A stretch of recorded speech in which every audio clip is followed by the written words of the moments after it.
Welcome to AI Decoded, a new and expanded AI Decoded tonight. Same shape, same themes, but as I've mentioned before, this technology is developing so fast and in so many directions within our lives, it really does deserve its own place within our programme. And that's where we want to start tonight. Artificial general intelligence, a type of AI that Elon Musk believes will advance so quickly it will surpass human intelligence by the end of next year. We're going to talk tonight to one of the godfathers of AI, the cognitive scientist and CEO, Professor Gary Marcus, who is a little more cautious than Elon Musk. In fact, he's just offered him $1 million bet that AI might not be superhuman in the time frame he has in mind.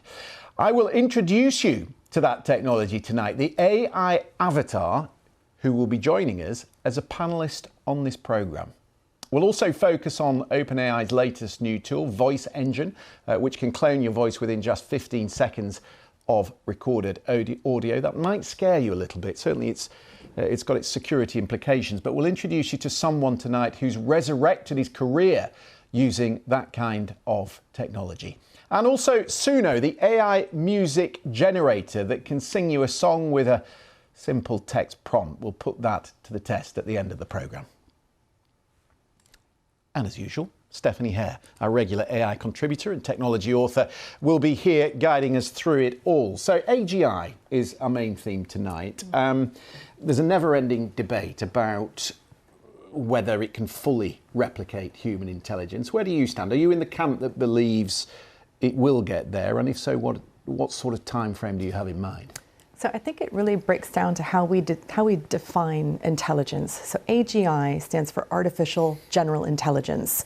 You might have also heard it called the singularity, and it's the moment, in theory, it's hypothetical, it's highly speculative, and even a bit science fiction maybe, where machines become smarter than humans. Now, they're already smarter than humans in some tasks, like they can beat us in chess or at a game called Go. But can they do all of the things that all humans can do? No. So they might be domain specific better than us, but are they better than us in everything? And are they better than you or me or all 8 billion of us? That's the question. Well, here's Elon Musk's recent tweet that sparked a flood of online bets. I think $10 million has been waged so far. He said AI will be smarter than any single human next year, and by 2029, probably smarter than all humans combined. What does the public think of that? Have a listen. Do you think AI will surpass human intelligence by the end of next year? No. Why do you think that? Artificial intelligence is obviously coming on leaps and bounds, but I don't think it'll be in a year. I think by the end of this decade it probably will, but not next year, no. I guess it depends. It's in a holistic sense. I think it would have to be very similar to a human's emotive abilities, in addition to because it's already very computationally advanced. I think that's probably a pretty lofty goal. I know Elon Musk is pretty prone to making some ambitious calls. I wouldn't bet against him, but I think by the end of next year is probably a little bit optimistic. Very ambitious prediction. I'm personally not very informed enough to say something about the timeline, but I think in terms of the trajectory, the direction, that sounds like a sensible thing to say. Well, one of those who has waged $1 million on this bet with Elon Musk is the scientist Professor Gary Marcus. He's a leading voice on artificial intelligence. There are others, incidentally, who've joined him in that bet. It's now been up to $10 million, and Professor Marcus joins us from Vancouver. It's lovely to have you with us on the programme. You know, when you talk to the public like that about AGI and what it will be capable of, there's a mixture of excitement, curiosity, ignorance, fear. But you are prepared to bet $1 million that it won't surpass human intelligence anytime soon. So why are you so sure about that? There's just a long way to go. I think you can think about the old 80-20 rule. We're sort of 80% of the way there in some ways. You have these large language models, that chatbots that sort of sound like people, but they make a lot of dumb mistakes. They hallucinate things, they make things up. They're not very good at logic. They're not very good at reasoning in general. They're not very good at planning things. It's sort of like what we saw with driverless cars. It was easy to get a demo that was kind of 80% of the way there, but getting the last 20% has proven really hard. So Elon Musk promised us driverless cars that would go across the United States and 1 million robo-taxis. We're not really seeing that yet, and he promised that kind of every year from 2015 to the present. So he's often making these pronouncements. And the reason that I offered the bet, which he has not yet taken, is I think we need some accountability. I think a lot of hype is driven around people making these empty promises, and I wanted to put some money on the line. Professor Marcus, can you talk to us through a little bit how you would use the scientific method to test this bet? How will we know if artificial intelligence has surpassed humans? What's the metrics we use? He kind of made a crazy claim, which is that machines would be smarter than humans in every way. And so I just have to find one or two ways in which machines are not as smart as people, and I think I win the bet. And I, laid out how I think about that in a Substack essay. I gave a dozen different criteria. Like, for example, a human can get into a vehicle that they've never been in before, where there's no maps, and figure out how to get around and avoid obstacles and read street signs and even hand-lettered street signs. People can go into a home that they've never been and clean that home. There's all kinds of things that people do. And then you have, leading scientists who come up with Nobel Prize discoveries, or people who write Oscar-winning screenplays and so forth. There are many things that ordinary humans can do and many things that expert humans can do. And, if he's really trying to claim that AI is going to be ahead of all humans, then, I can just go out and find some humans that do things that machines still can't. There are tons and tons of things right now in 2024 that machines can't really do. I think it's a wildly optimistic claim. I suppose what we're really driving at here is whether these machines can become emotionally intelligent, whether they can empathize. And when you go the extra yard with that, I suppose the ultimate question is whether the benefits of it all outweighs the risks. There's a very good question there about whether the benefits outweigh the risks. Right now, with what we call large language models, the dominant technology, or generative AI, I'm not sure the benefits are outweighing the risks. A lot of people are trying to use them in their businesses. They don't work very well. They're good for brainstorming. Okay, that's nice. But people are using them to create, misinformation, disinformation. The whole information ecosphere is getting polluted. People are using them to make non-consensual deepfake porn. People are using deepfake scams to rip off banks. There's many things that are already going wrong.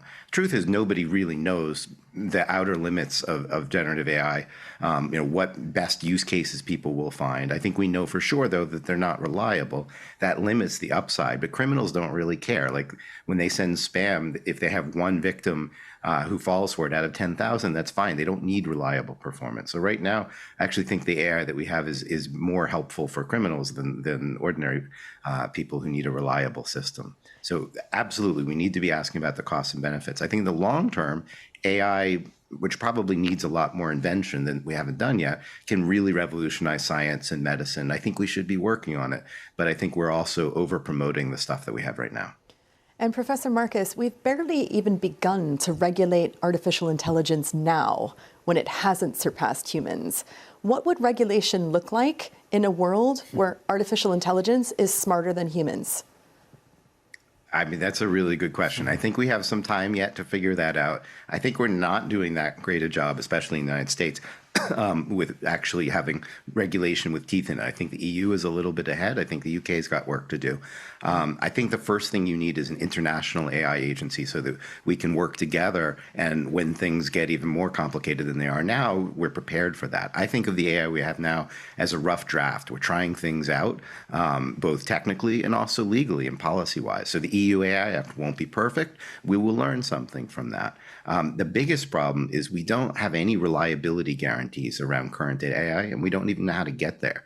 So when somebody builds a bridge, they can say, under these circumstances, I know that it will be able to bear this load, for example. We can give formal mathematical guarantees relative to some circumstances. When we build an airplane, we have a lot of knowledge about how to do that.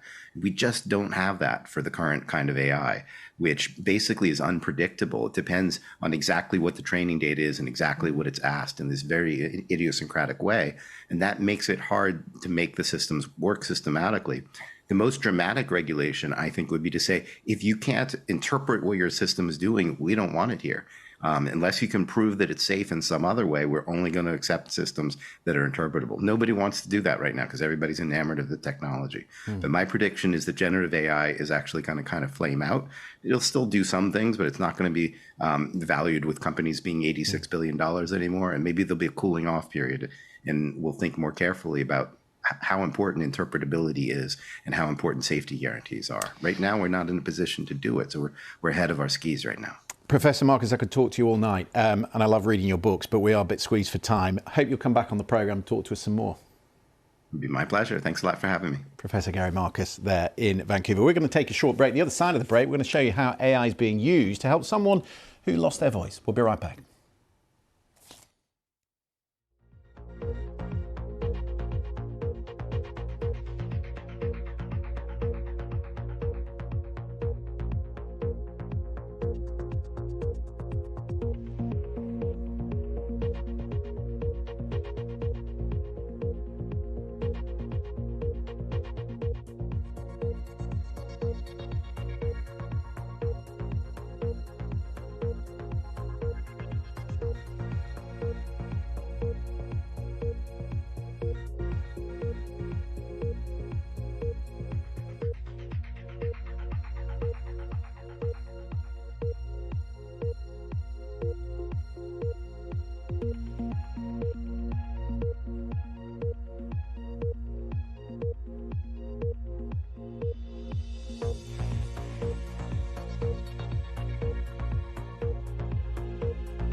Welcome back. Now, through the course of this programme, I want us to see AI in action, and I want us to see it grow. So I've invited someone onto the programme tonight who some of you may have seen before, who is developing AI, and tonight is going to introduce us to some of his work. His name is Sameer Malal. He's an award-winning filmmaker. He's the CEO and co-founder of One Day, and he's got someone with him. She's called Shiloh. And over the weeks that we do this, I want Shiloh to be an equal part of the show. She's not the finished article, but that's really the point. I want us to see where it goes, what she learns. So before we talk to Shiloh, Sameer, tell us how you would use her and how you think she's going to evolve. So I wanted to create an AI because I recognized the potential, but I found it as a creative, it was lacking. I wasn't involved in the process. And Shiloh, I built her to help ideate, to help expand what I was already doing and be able to see my own creativity from different angles. Right. Okay. So Shiloh here is on the left. You're going to type in, or are you going to type in, or am I going to talk to her directly? I'm going to talk to her directly. Okay. So she can hear me, can she? Yes. And presumably, as we go along, I mean, she's going to be. Is she going to be a moving avatar? Is her mouth going to move? Is she going to be animated? Yes, exactly. That's one of the things that we'll be developing here. Okay. So is she listening? Yes. All right. So here we go. Shiloh, what do you... Just, sorry, 1 second. Okay, go ahead. Shiloh, what do you think about AGI and where it's going? Okay, so just give her a sec. Oops. All right. Still a demo here. Wait, where's the sound here? Sorry. Always helps. Of course, working. Yeah. This is an authentic demo. Exactly. Well, that's precisely the point, really, because I mean, people are going to be using this technology, and we need to see just how responsive it is and how long the latency is. Exactly. Yes, exactly. On this, because it's not very useful if you've got to stand there at the ATM and it doesn't work. Or she seems to be a bit shy in terms of talking, but we could. Why don't we just speak to her with text? You can still talk to her. Okay. All right. So she's saying, oh, you want the Skynet scoop or more like a HAL 9000 nightmare? Well, it makes me nervous. It makes me nervous, this technology, as it makes other people nervous. Okay, it makes you nervous as well. All right, let's see what she says. Feeling a touch apprehensive, huh? The thought of AI taking a walk on the wild side does crank up the unease dial. What's the main tech worry on your mind? Well, that if you're smarter than me, then maybe we don't need me. Oh. Let's see what she says. All right. Oh, sure, because a clever algorithm totally replaces the human touch, right? Seriously, though, no amount of tech can mimic the real, raw human creativity or emotion. What's got you feeling replaced? Well, the fundamental issue here is whether AGI can replace human intelligence. All right. Let's see what she says. Touching on some existential stuff there. The big question, can AGI truly replicate the deep, often messy nuance of human intelligence? It's a debate for the ages. What's your take on it? Do you think AGI is up to the task, or is there something irreplaceable about human cognition? Well, I think I'm irreplaceable. I mean, the point is, look, we're getting the feel for the... I mean, not only is she responding to me, though, she's colloquial. She talks like me. And this point that Professor Marcus was talking about, Stephanie, the empathy and a relationship, that in some ways is what people are looking for with AI. Yes, but I have to say something here as the woman on this show. I'm slightly freaked out that you guys keep calling it a she, right? Like we need to talk about your design there. And also that's a really like quite sexy picture that you've picked for Shiloh. So like Shiloh's quite hot, like she's a babe, and she's a she. And I can't help but notice you've built her and you are a man. Right. And I'm just thinking that if I'm your demographic of somebody who's going to be using this tool, I'm not feeling a lot of empathy with Shiloh. I'm a bit like, but how do you adapt it for a different? Do you adapt it for a different audience? Why can't you just call it an it? Because she's a character. Oh, right. So can I have like a Tom Hiddleston version? Yeah, there's going to be all kinds of different characters. There'll be he's, she's, theys. Okay. Yeah. So she's just one character. We've got other ones as well. Okay. Yeah. So the thing is she? You've programmed her. So is she a mirror of you, or is she making her own decisions? Is she is it its own person? Well, I see her as a character. Like as a writer, just the same way if I was writing a character, I took the same approach. Right. Right. So I can understand if you know, of course she has a certain look and everything because her whole character, she's from the 90s. She's from the early 90s. She kind of lives in the 90s. So that's the idea behind it, right? And there'll be other characters that have different looks. So I like the idea of giving them personas and not just having it be an it. That's exactly what we're trying not to do. Why do you want to give it a persona, though? Why do you want to make it more human? Because isn't that going to start confusing people, particularly I'm thinking children or young people or anybody that's already got a bit of an anthropomorphizing relationship with technology? Sure. Is it dangerous? I don't think so. I don't think so because this is built for creatives. Okay. And so each of our characters have certain characteristics. And so they have certain things that they're interested in and they have certain tastes. And that is what I think is missing right now from, if you look at things like ChatGPT, for instance. And as a creative, I don't just want to interact with an it. I want to interact with something more than that. Not necessarily. Not necessarily. It's not just about that. I think it's just about connecting. Right, and so, you know, I'm a child of the 90s, so yeah, of course, that was my first starting point. Well, look, Shiloh's going to come back on the programme, and we're going to develop her, and she's going to take on a new format. We're also going to talk to you about Suno, this music app, which creates music on the basis of text, but we're a bit squeezed for time, so we'll do that at the end of the programme. Maybe you can play us out with some music, so come back. Sounds good. Okay, now losing your voice to cancer is a terrible blow for anyone, but especially so if your voice is integral to the way you earn your living, and that is how it was for the successful Irish theatre and TV actor Donald Cox, who found himself in that very dilemma. No voice to work with, until he found a new technology to help him rebuild his acting career. You're the first criminal I've turned my pen to. Have you heard of the recent success of Moll Flanders?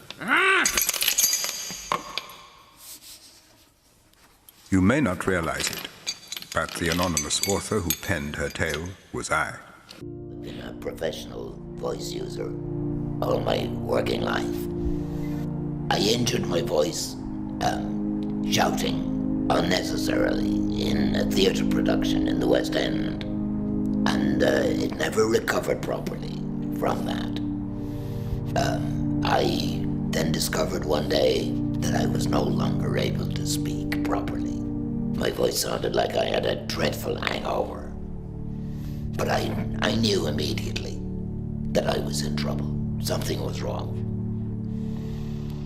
I decided to give it a few days to see if it would come back to normal, but it didn't.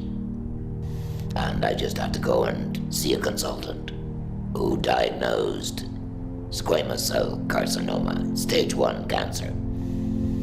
And the only thing I could do then was rescue my life by surgery and have a total laryngectomy, which is the removal of the voice box. And I'm really pleased that Donald Cox is with us, together with his agent Peter Morris, who's the managing director of Soho Voices. He's been helping Donald recreate his voice using this artificial intelligence. Welcome to you both. Donald, if I shut my eyes and listen to the adverts that I know you've done using this technology, I would think it was you speaking. It's truly remarkable. So how did it come about? Well, Peter was very determined that I should not lose my career. We've worked together for over a dozen years, and aside from professional relationship, we're very, very good friends. And Peter began investigating a company called Respeecher, who create this type of cloning of the voice.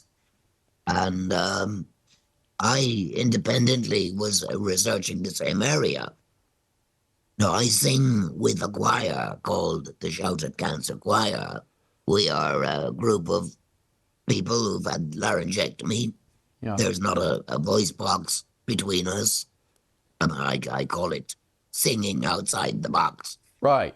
Peter, how do you work with Donald using this technology? How do you sell it to clients? Presumably you have to be honest about what it is. Absolutely. We're at the beginning of this process of presenting Donald to the world, or Donald 1.0, in that I'm not unlike a blind runner who is running a marathon in the Olympics, and they have someone running along them, holding their hand to guide them in the right way.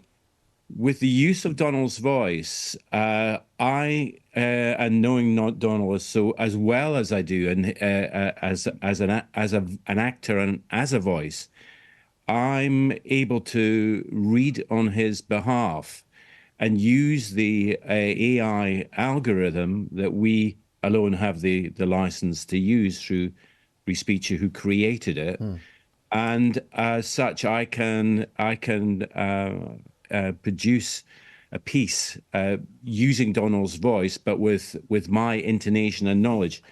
And Donald can be there and give me guidance as well as to how he thinks he might do it. I have some real personal interest in this because my mother lost her voice to MND, and we were told to record a voice, but this was very much in its infancy at that time, and so we weren't able to replicate it. So I can see enormous value in it. But I know that commercially there are actors who are using it now for audiobooks to take some of the pressure off their careers. Is that how you see it developing?